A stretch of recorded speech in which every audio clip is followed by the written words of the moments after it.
A very pleasant good morning, dear students. My name is Anil and I am your English mentor. And today I'm just going to start with the second part of your second chapter named We Are Not Afraid to Die. So before we proceed, let me just remind you whatever you have studied in this particular chapter so far. तो ये जो पूरा का पूरा chapter है एक Gordon cook और उसकी जो फैमिली है उसके अराउंड घूमता है। गॉर्डन कुक मतलब क्या है, हालांकि वो एक बिजनेसमैन है लेकिन वो एक वर्ल्ड वोयाज करना चाहता है, एक समुद्री यात्रा करना चाहता है। And in order to fulfil that wish, और अपनी उस विश को पूरा करने के लिए तो वो क्या करता है, एक वेव वॉकर नाम की एक शिप बनाता है। And along with his family members he set sail from Plymouth, और प्लाईमाउथ से वो निकलता है। प्लाईमाउथ कहां पर है? इंग्लैंड के अंदर है। तो वहां से वो क्या करता है, अपनी यात्रा स्टार्ट करता है। First phase of his journey was quite peaceful, हालांकि उसका जो फर्स्ट फेज था उसकी जर्नी का वो पीसफुल था, but after that he started encountering storm, और तूफान का सामना करना पड़ता है उसको।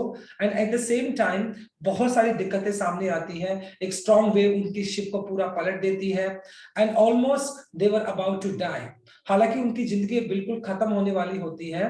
अब वो जो फिलहाल उनका जो इस पर्टिकुलर चैप्टर में जो सीन अभी फिलहाल चल रहा है, they are facing that storm, तूफान को फेस कर रहे हैं and they were trying to rescue themselves, और सारे के सारे मिलकर क्या कोशिश कर रहे हैं, अपने आप को बचाने की कोशिश कर रहे हैं।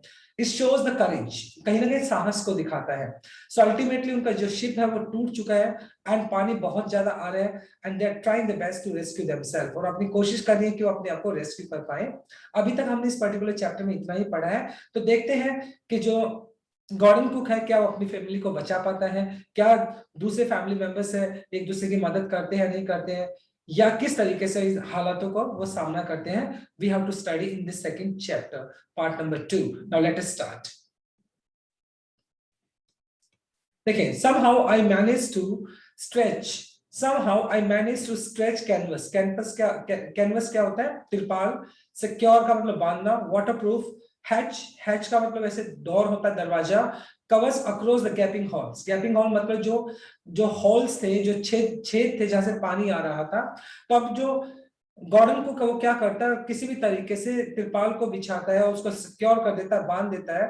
और वो मतलब जैसे हैच कवर्स मतलब जहां से मतलब जो डोर्स है जहां से पानी आ रहा था, तो वहां पर वो क्या लगा देता है, कैनवस लगा देता है। एंड गैपिंग हॉल्स मतलब जहां से पानी अंदर आ रहा था, उन उन गैपिंग हॉल्स को भी वो भर देता है, वहां से भी तिरपाल से उनको कवर कर देता है जिससे कि पानी अंदर की तरफ ना आए। सम वाटर, कुछ पानी। Continue to stream, stream below का मतलब नीचे से फ्लो होना, यानी कुछ पानी फिर भी नीचे से जा, मतलब हालांकि जो शिप थी वो क्या होती, लीक हो चुकी थी, टूट चुकी थी, तो कुछ पानी जो शिप है उसके नीचे से गुजर रहा था। स्ट्रीम बिलो का मतलब फ्लो करना। But most of it was now being deflected over the side. Deflect का मतलब डायरेक्शन चेंज कर देना, लेकिन क्योंकि उसने कैनवस को क्या कर दिया था, स्ट्रेच कर दिया था, फैला दिया था और बांध दिया था, तो अब ज्यादातर जो पानी आ रहा था वो उस कैनवस के साथ टकराकर डिफ्लेक्ट हो रहा था, दूसरी डायरेक्शन में जा रहा था। मोर प्रॉब्लम्स अरोज, अरोज का मतलब देखो पैदा होना। When our hand pump started to block, लेकिन प्रॉब्लम कब स्टार्ट हुई, ज्यादा से ज्यादा जो हमारे हैंड पंप्स थे जिनसे हम पानी निकाल रहे थे वो ब्लॉक होना स्टार्ट हो गए। कैसे? विद द डेब्रिस, डेब्रिस का मतलब होता है यूजलेस थिंग्स कह सकते हो। फ्लोटिंग का मतलब तैरना। अराउंड द कैबिन, जो कैबिन के आसपास जो फ्लोटिंग था, क्योंकि उनकी जो शिप थी वो पलट चुकी थी और बहुत सारी चीजें डैमेज हो चुकी थी। उनका जो डेब्रिस था मतलब यूजलेस चीजें थी वो क्या कर रही थी, वो हैंड पंप्स को क्या कर रही थी, ब्लॉक कर रही थी। And the electric pump short circuit, और जहां पे उनके पास एक इलेक्ट्रिक पंप था वो क्या कर गया, वो भी शॉर्ट सर्किट कर गया। The water level rose threateningly, water level rose threateningly, threateningly का मतलब होता है बहुत ज्यादा अलार्मिंगली, मतलब बहुत ज्यादा डरावने स्तर पर, मतलब जो पानी का जो एक लेवल था वो बढ़ चुका था। Back on the deck, deck होता है शिप का पीछे वाला part. I found that our two spare hand pumps had been ranged overboard, range का मतलब होता है रिमूव, यानी कहीं ना कहीं मतलब जो उनके जो स्पेयर हैंड पंप्स थे वो भी क्या हो गए, तो उखड़ चुके थे। Along with the fore stay sails, jib and dinghies and the main anchor. अभी इनकी मैं एक पिक्चर दिखाता हूँ कैसा दिखता है। फोर स्टेज सेल, जिब कैसा होता है, डिंजेस कैसा होता है और मेन एंकर कैसा होता है। Give me 1 second.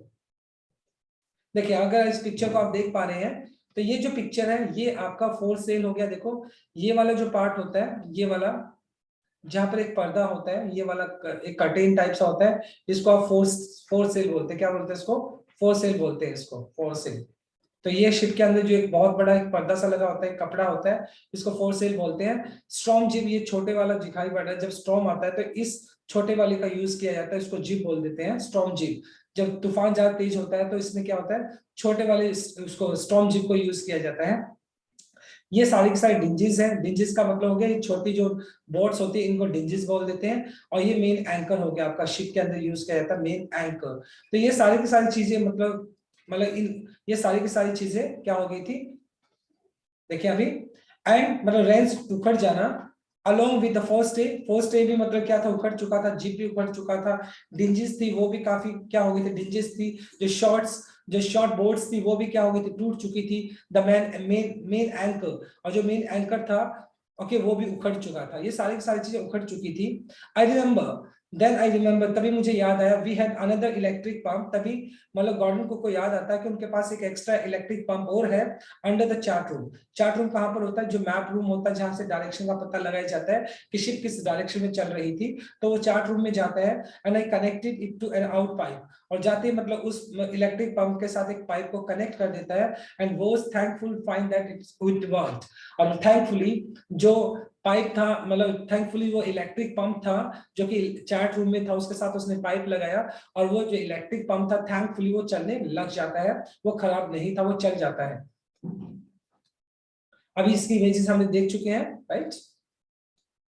The night drag का मतलब ऐसे घसीटना होता है। The night drag on which an endless, मतलब वो रात थी मतलब घसीट रही थी, मतलब एक ऐसी नाइट थी एंडलेस थी जो खत्म ही नहीं हो रही थी।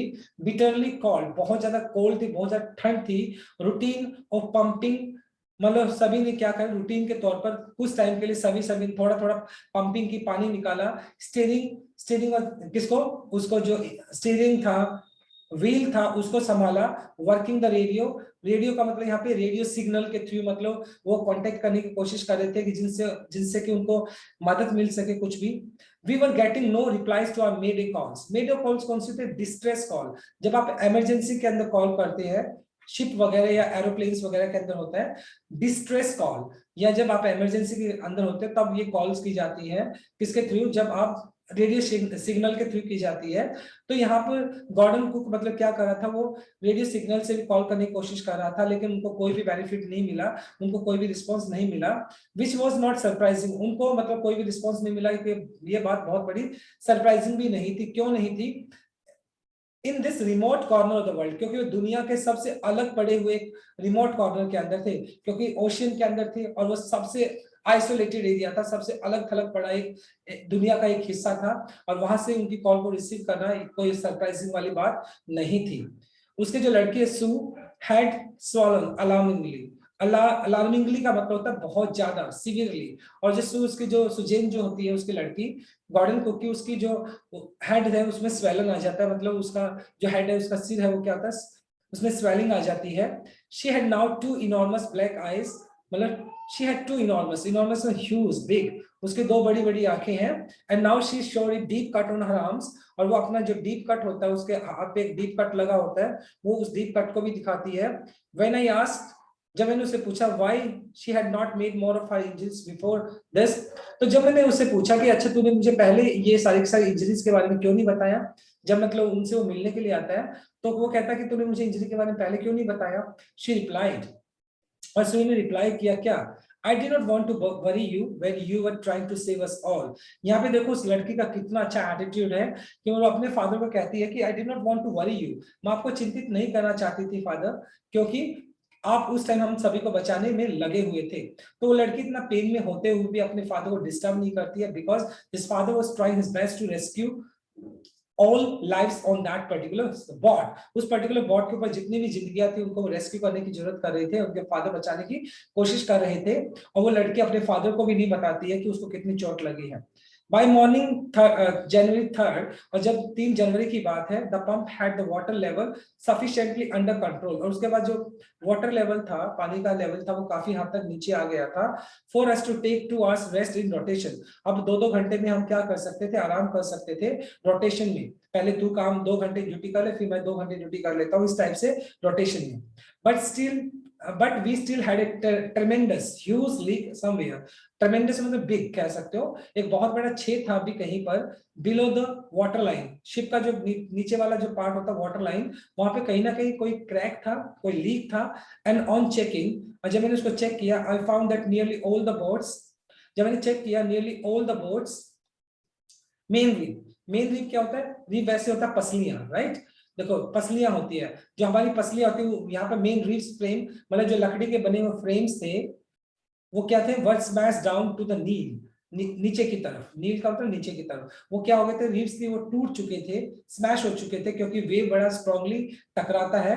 इनफैक्ट आखिरकार there was nothing holding up, और मतलब क्योंकि उसका साइड वाला जो एरिया था शिप का वो टूट चुका था, और उसको होल्ड करने के लिए whole section of starboard. Starboard कौन सा होता है शिप का? जो साइड वाला पार्ट होता है, hull, hull except few cupboards partitions. Cupboards क्या होता है? अलमीरा टाइप कह सकते हो. पार्टीशंस मतलब जो स्टारबोर्ड था वो बिल्कुल क्या था? स्मैश हो चुका था, और उसको सपोर्ट करने के लिए कुछ भी नहीं था, सिर्फ कुछ कवर्ड्स थे जो उसको सपोर्ट दे रहे थे. अदरवाइज उसका जो मेन रिफ्रेम्स था वो क्या होता था? स्मैश हो चुका था, टूट चुका था, और सपोर्ट के नाम पर सिर्फ क्या था? वहां पर सिर्फ कुछ कवर्ड्स थे जो कि उसको सपोर्ट कर रहे थे. We had survive for 15 hours. हम जैसे तैसे करके हम 15 घंटे तक हम सर्वाइव करते रहे, मतलब अपनी जान बचा ली, सर्वाइव करना. सिंस द वेव हिट, मतलब 15 घंटे हो चुके थे जब उनकी शिप को वो वेव टकराई थी. बट वेव वॉकर, लेकिन उनका जो शिप था Wavewalker would not hold together long enough for us to reach Australia. लेकिन मतलब अब वेव वॉकर इतना स्ट्रांग नहीं था कि वो ऑस्ट्रेलिया उनको लेकर चला जाए, क्योंकि उस वेव वॉकर की जो कंडीशन थी वो बहुत बहुत ज्यादा खराब हो चुकी थी. आई चेक्ड आवर चार्ट्स, उसने चार्ट्स को चेक करने की कोशिश की. Calculated there were two small islands a few hundred kilometres to the east. और उसके बाद वो कैलकुलेशन करता है, चार्ट के अंदर देखता है कि आसपास कोई आइलैंड है या नहीं है. तो उसको पता चलता है कि जिस जगह पे वे फिलहाल थे उसके आसपास मतलब दो, एक 100 किलोमीटर के आसपास की अगर बात की जाए तो वहां पर दो आइलैंड थे. अगर उन आइलैंड पे पहुंच जाते तो डेफिनेटली उनकी जान बच सकती थी. वन ऑफ देम, और उन दोनों आइलैंड में से एक जो आइलैंड था, आइल एम्स्टर्डम. एम्स्टर्डम, ये देखो एम्स्टर्डम जो क्या है, ये एक आइलैंड का नाम है. was a French scientific base. हालांकि वो किसकी टेरिटरी में आता है, किसकी सीमा के अंदर आता है? फ्रांस की सीमा के अंदर आता है एम्स्टर्डम. तो ये क्या था? एक आइलैंड था. अगर वो उस आइलैंड के ऊपर पहुंच जाते तो डेफिनेटली उनकी जान बच सकती थी.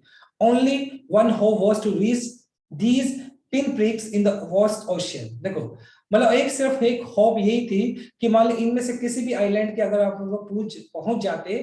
Pin pricks in the vast ocean, vast का मतलब बहुत बड़ा, ओशियन समुद्र हो गया. पिन प्रिक्स मतलब जैसे मान लो कैसा काम था? ये समुद्र में सुई ढूंढने जैसा काम था. मतलब पिन प्रिक्स का मतलब सुई ढूंढना, और मतलब समुद्र, इतने बड़े समुद्र में एक सुई ढूंढने जैसा काम था. यानी इन आइलैंड को ढूंढना समुद्र के अंदर एक ऐसा ही काम था जैसे आप एक पिन को ढूंढते, मतलब सुई को ढूंढने का काम करते. बहुत डिफिकल्ट था. इट मींस इन आइलैंड को ढूंढना बहुत डिफिकल्ट काम था. But unless the wind and seas abated. Abated का मतलब काम डाउन. जब तक कि मतलब हवा रुक नहीं जाती, या सीज जो अभी अभी एंग्री था, बहुत ज्यादा अग्रेसिव होता, समुद्र बहुत ज्यादा वेव्स उसके उठ रही थी, जब तक अगर वो काम डाउन नहीं हो जाता, शांत नहीं हो जाता, we could horse sail. Horse sail का मतलब देखो, अब हॉर्स सेल क्या होता है? सेल वही कपड़ा होता है. अब समुद्र, ऑब्वियसली बात है, शिप को चलने के लिए, आगे चलने के लिए वो क्या बांध दिया जाता है? सेल बांध दिया जाता है, जिसमें से हवा प्रेशर के साथ शिप को आगे की तरफ लेकर जाती है.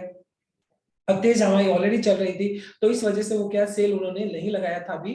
और chances would be slim Indeed, क्योंकि उनके जो चांसेस थे वो बहुत ज्यादा स्लिम थे, बहुत ज्यादा कम थे बचने के. The great wave had put our auxiliary engine out of action.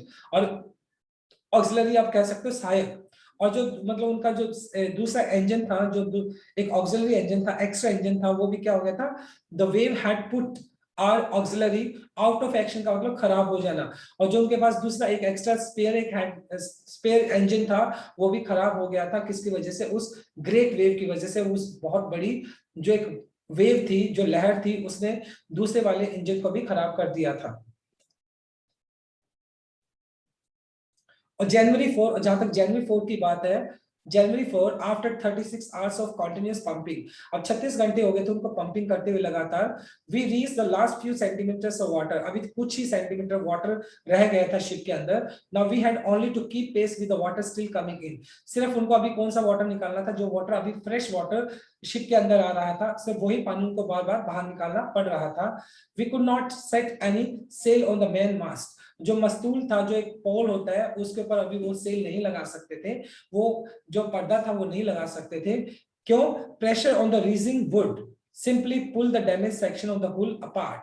देखिए, प्रेशर ऑन द रीजिंग, वो रीजिंग क्या हो गया, मान लो जिस पोल के ऊपर लगाया जाएगा, उस पोल के ऊपर अगर वो फोर सेल बांध दिया जाएगा, वो जो मतलब पर्दा बांध दिया जाएगा, तो उसके प्रेशर से पुल डैमेज सेक्शन, क्योंकि हवा के प्रेशर से हो सकता है जो शिप का जो डैमेज सेक्शन है वो क्या हो सकता है, पुल अपार्ट. पुल अपार्ट का मतलब पुल अपार्ट, कहीं ना कहीं वो टूट के दो हिस्सों में बट सकता था. तो इसी वजह से उन्होंने क्या किया, उन्होंने मेन मास्ट पे वो सेल लगाने की बात नहीं की. सो वी हॉस्टेड, हॉस्टेड का मतलब लगाना.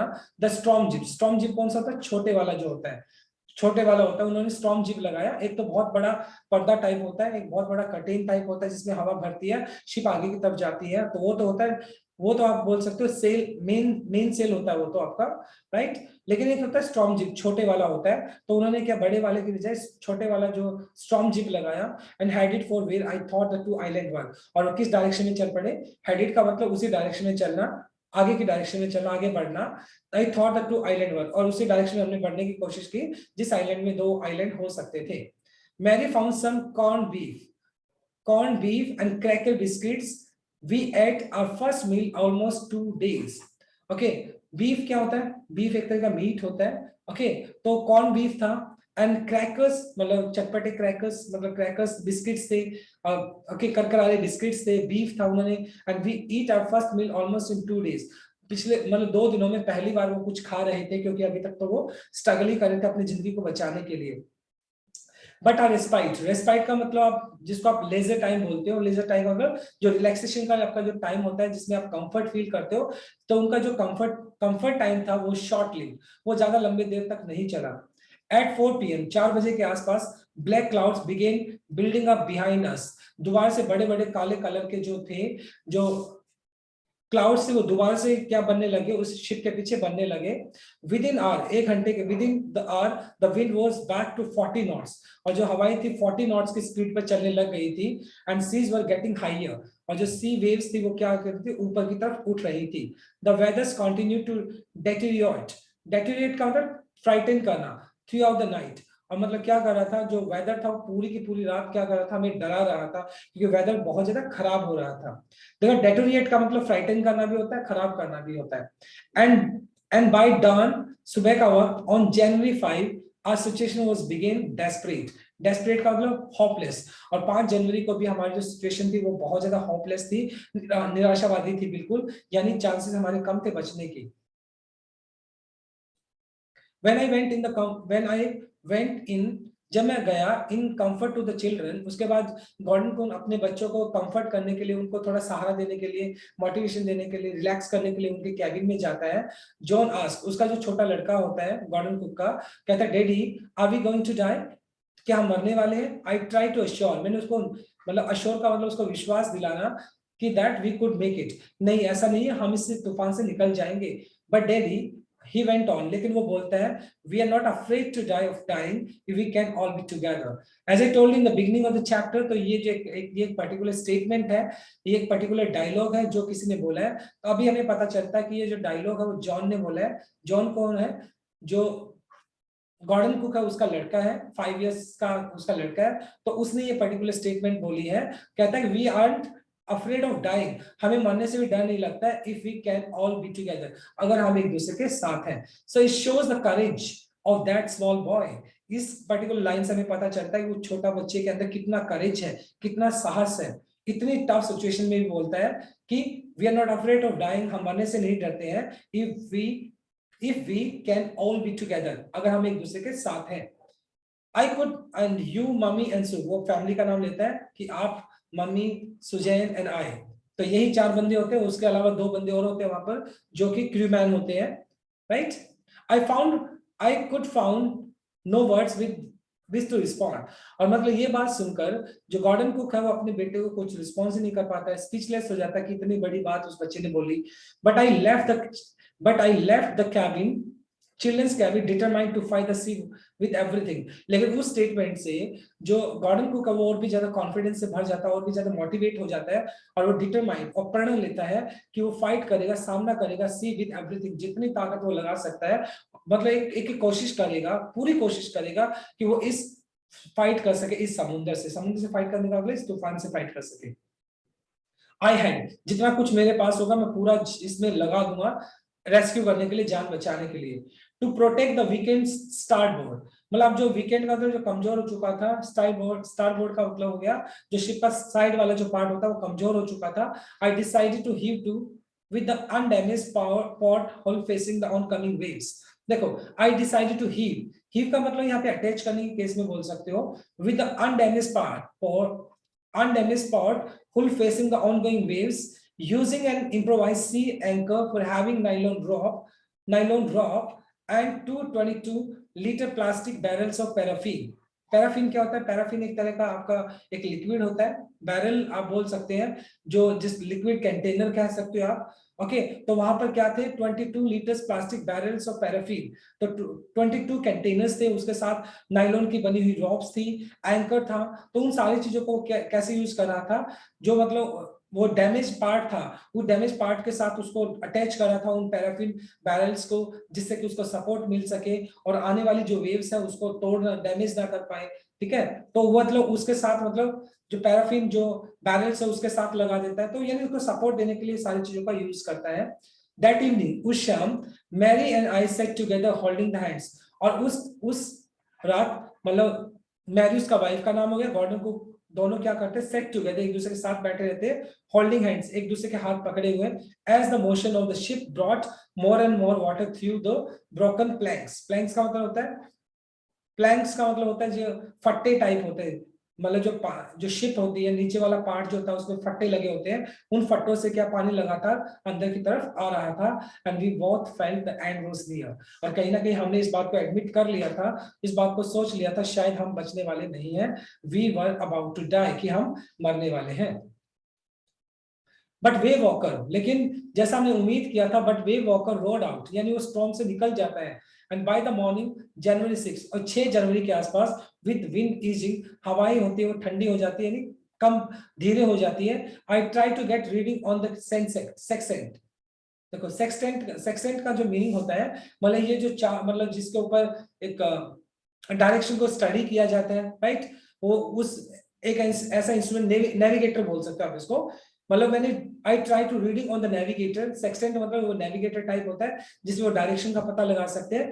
Back in the chart room, वो चार्ट रूम में जाता है। And I worked on the wind speed, मैंने विंड की स्पीड को जानने की कोशिश की, कितनी स्पीड से चल रहा है। चेंज ऑफ कोर्स, मैंने डायरेक्शन चेंज करने की कोशिश की। Drift and current and efforts the calculate our position, और क्या क्यों किया उसने? जिससे कि वो करंट जो efforts, drift and current in an effort to calculate our position. और मतलब उसने क्या करने की कोशिश की?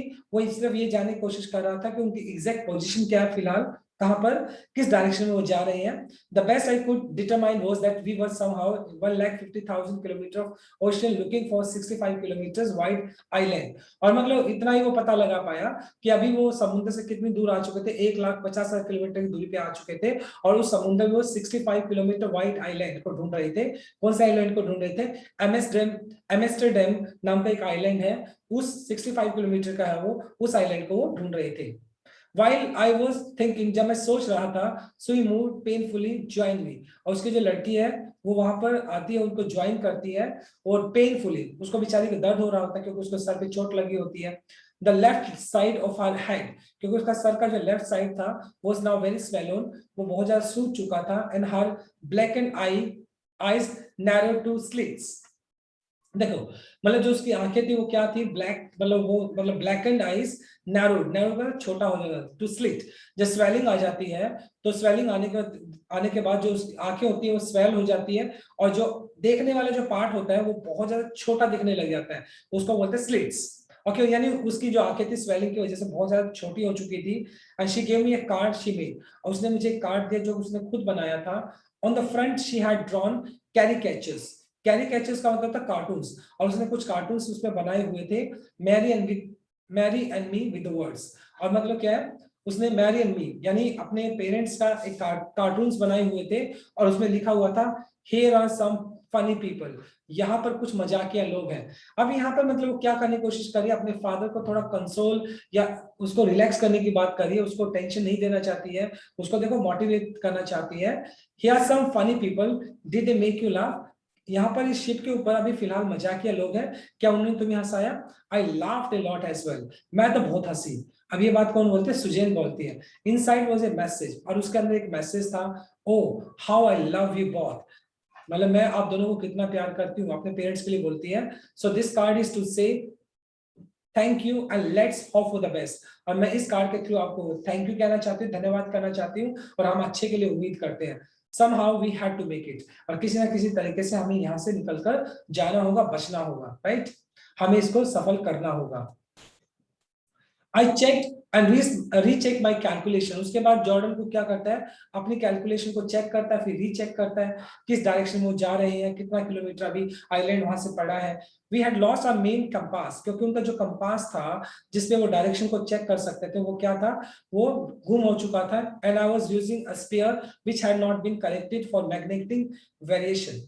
देखिए मतलब जनरली क्या होता है, मतलब जो एक कंपास होते हैं उसको, उसके अंदर क्या होता है, मैग्नेट लगा होता है, वो मैग्नेट आपको डायरेक्शन बताता है। अब उनके पास क्या था, उनके पास एक ही कंपास पड़ा था, वो भी स्पेयर था, और उसका जो मैग्नेटिक जो वेरिएशन था वो भी ठीक तरीके से नहीं चल रहा था, इट मींस वो भी प्रॉपर तरीके से डायरेक्शन नहीं बता रहा था।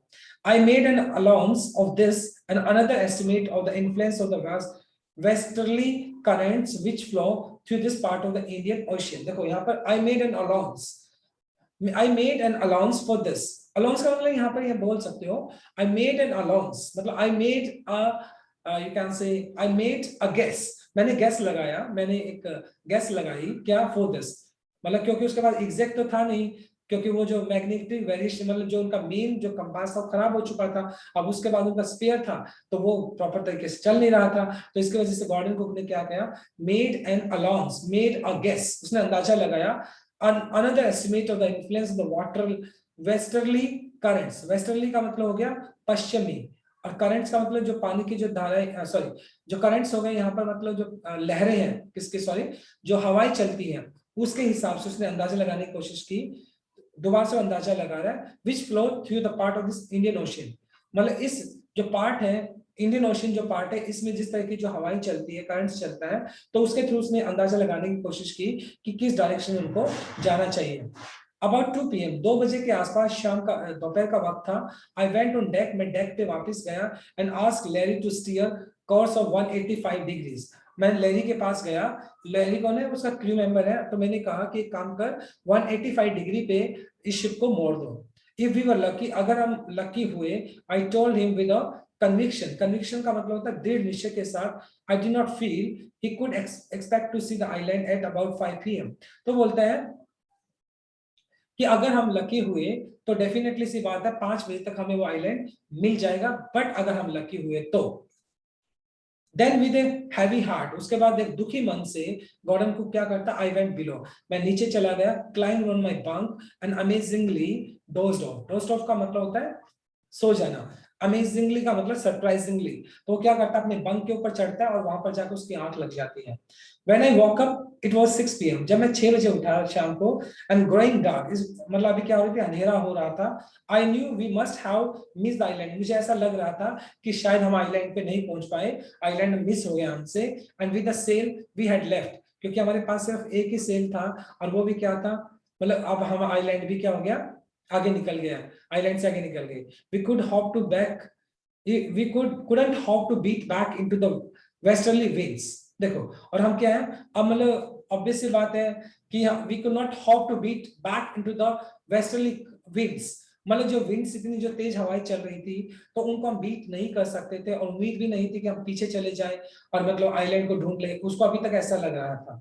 एट दैट मोमेंट, उसी वक्त क्या होता है, टॉसल हेड, टॉसल का मतलब होता है उलझे हुए, उलझा हुआ, हेड मतलब सर, मतलब यहाँ पर मतलब किसकी बात की जा रही है, उसके लड़के जॉन की बात की जा रही है, जिसका बाल थे काफी उलझे हुए थे। Appeared appeared by my bunk, यानी मेरी बंक मतलब मेरी बंक के पास दिखाई पड़ता है उसको। कैन आई हैव ए हग, क्या मैं आपको हक कर सकता हूँ? जोनाथन आस्क, जोनाथन पूछता है। सू वाज राइट बिहाइंड हिम, और जो उसकी लड़की थी सुजेन वो भी उसके पीछे खड़ी थी। तो मतलब आप यहाँ पर बात ये है कि मतलब वो दोनों के दोनों अपने फादर को हक करने के लिए क्यों आए थे। Why I'm getting why I'm getting a hug now? I ask. जो गॉर्डन को पूछता है अपने बच्चों से, अच्छा मुझे बताओ इतनी डिफिकल्ट सिचुएशन में आप लोग मुझे अभी हक क्यों दे रहे हो? Because you are the best daddy in the world, क्योंकि आप दुनिया के सबसे बेहतरीन फादर में से एक हो, एंड द बेस्ट कैप्टन, दुनिया के सबसे बेस्ट कैप्टन हो। माय सन रिप्लाइड, मेरे बेटे जोनाथन ने मुझसे कहा। No today John, I am afraid. I am afraid का मतलब आई एम सॉरी, मैं माफी चाहूंगा। तो कहीं ना कहीं मतलब जो जो गॉर्डन को उसको इस बात का, उसको ऐसा लग रहा है कि शायद मतलब उसने आइलैंड को मिस कर दिया है और वो उनकी लोगों की जान नहीं बचा पाया, तो इसलिए बोलता नहीं बेटा आज नहीं, आई एम अफ्रेड, मैं माफी चाहता हूँ। फिर उसका बच्चा बोलता है, लड़का बोलता है, व्हाई यू मस्ट बी, नहीं आपको होना भी चाहिए, यू मस्ट बी, आपको प्राउड होना चाहिए, आपको दुनिया के सबसे बेस्ट फादर हो। So saying the matter of fact voice. Matter of fact voice मतलब हो गया एक सॉलिड वॉइस में, एक कॉन्फिडेंट तरीके से बोलती है उसकी सुजैन, बोलते नहीं फादर आपको होना चाहिए, यू फाउंड दैट आइलैंड, आपको वो आइलैंड मिल गया है। तो फाइनली मतलब क्या है, वो आइलैंड उनको मिल गया था। What I shouted, वो एक्साइटमेंट के मारे चिल्लाता है गॉर्डन को, क्या? I shouted, वो चिल्लाता है, it's out there in front of us, बिल्कुल सामने हमारे वो आइलैंड। दे कॉरेस्ट, कॉरेस्ट का मतलब एक टोन में बोलना, as big as battleship. Battleship क्या होता है? एक बड़ी शिप होती है जो वॉर के अंदर यूज की जाती है, जब समुद्र के अंदर बैटलशिप होता है, बहुत बड़ी शिप होती है जो क्या होती है, वॉर के लिए यूज की जाती है। तो उसका साइज कैसा था? जो एम्स्टर्डम का साइज था वो एक बैटलशिप की तरह था। आई rest back on the deck, rest का तेजी से दौड़ कर वापस जाना, डेक की तरफ जाता है Gordon Cook, and gaze surprised, gaze का मतलब टकटकी लगाकर देखना, विद रिलीफ, रिलीफ मतलब थोड़े रिलैक्स्ड माइंड के साथ वो देखता है stark outline, stark outer outline of the Amsterdam, और मतलब वो जाके देखता है कि हाँ दूर से उसको दिखाई पड़ता है किसके आइलैंड की जो आउटर लाइन होती है उसको वो दिखाई पड़ती है। It was only bleak piece of volcanic rock. Bleak क्या कर सकते हैं? ब्लीक का मतलब blackness, full of blackness, volcanic rock, और वहां पे जो वॉल्केनो थी, ज्वालामुखी थी, अक्सर वहां पे फटती रहती थी, और मतलब वहां पे सिर्फ रॉक्स थे, पत्थर थे, मतलब काली, मतलब क्या था, ज्यादातर इलाका जो था वो ब्लैक था वहां पर, विद सम लिटिल वेजिटेशन, थोड़ी बहुत हरियाली थी हल्की फुल्की सी, अदरवाइज ऑलमोस्ट जो एम्स्टर्डम का जो इलाका था काफी ब्लैक, मतलब काफी वॉल्केनिक रॉक थी वहां, पत्थर थे, ब्लैकनेस थी वहां पर। The most beautiful island in the world, लेकिन गॉर्डन कुक के लिए तो ये आइलैंड दुनिया का सबसे बेहतरीन आइलैंड था। रीजन वाई, क्योंकि उस आइलैंड पे पहुंचकर वो अपनी जिंदगी को बचा सकते थे, और दुनिया का सबसे बेहतरीन आइलैंड था उनके लिए। तो या वी एंकर्ड, एंकर्ड का मतलब होता है, मतलब एंकर्ड का मतलब जो शिप को छोड़कर आप मतलब समुद्र के तट के आसपास मतलब क्या कर लेते हो, अपना कैंप लगा लेते हो। ऑफ शोर का मतलब हो गया किनारा, फॉर द नाइट। तो हमने क्या किया, वी एंकर्ड कैंप्ड ऑफ शोर, किनारे पर, दैट नाइट, और हमने अपना कैंप किनारे पे लगाया उस रात। And the next morning all 28 inhabitants, inhabitants का मतलब होता है रेजिडेंट्स, मतलब जो उस पर्टिकुलर आइलैंड पे रहने वाले 28 जो इनहैबिटेंट्स थे ऑफ द आइलैंड, वो क्या करते, cheered as they help us ashore, और उन्होंने क्या किया, चीयर्ड मतलब चीयर का मतलब जॉय होता है, as they help us ashore, और वो हमें किनारे से मतलब क्या है, उन्होंने हमारी मदद की। विद अंडरलैंड माई फीट अगेन, मतलब जब हमें मतलब हमें क्या हुआ, जब अपने पैरों के नीचे हमें क्या हुआ, हमें जमीन फील हुई। My thoughts were full of Larry and Herbie, तो उस टाइम मतलब गॉर्डन को क्या सोचने लग जाता है, पहले वो अपने क्रू मेंबर्स के बारे में सोचता है कि किस तरीके से लैरी एंड हर्बी चीयरफुल मतलब खुश रहे, एंड ऑप्टिमिस्टिक आशावादी रहे, अंडर द डायरेस्ट, डायरेस्ट का मतलब हो गया very very very very, you can say direst stress, severe stress, मतलब इतनी जो भयानक जो एक स्थिति बनी हुई थी उसके अंदर भी वो ऑप्टिमिस्टिक रहे, और वो चीयरफुल रहे, जॉयफुल रहे, एंड ऑफ मैरी, और जहां तक उसकी वाइफ की बात है, who stayed at the wheel, जो कि स्टीयरिंग के पास रही घंटों तक, फॉर ऑल सर्कल और क्रूशियल आर्ट्स, मतलब इतने कॉम्प्लिकेटेड आर्ट्स में उसने स्टीयरिंग को संभाला।